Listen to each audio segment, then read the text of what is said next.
Сәлематсыз бар. Отырамыз.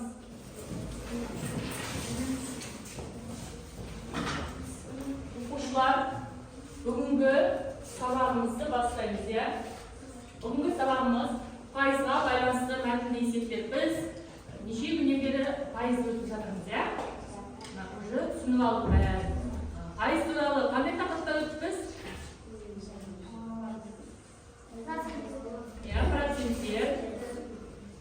Берілген санның процентін табу, проценті бойынша санды табу, иә? Берілген санның процентін тапқанда біз не істедік? Көбейттік пе, бөлдік пе? Көбейттік. Проценті бойынша сан тапқанда біз бөлдік, иә? Енді біз қазір күншуақ әдісі арқылы жақсы сөз айтамыз, иә, бүгінге?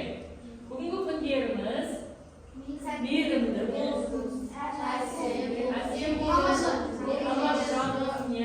берекелі болсын, иә? Енді сендерге қазір әр топқа бір шырпыдан берем. Мында көріп тұрғаныңыз көрінген ме? 45 азайтылған 15.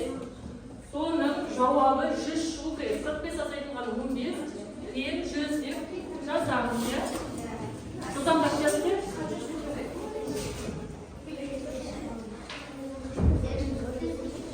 45 азайтылған 15 жылдамдап жазайық. Жетпей қалғаны тағы береміз.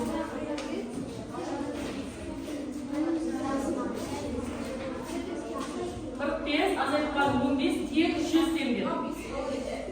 Жылдамдатамыз оқушылар. Бізге 5 минут берілген осы сынға.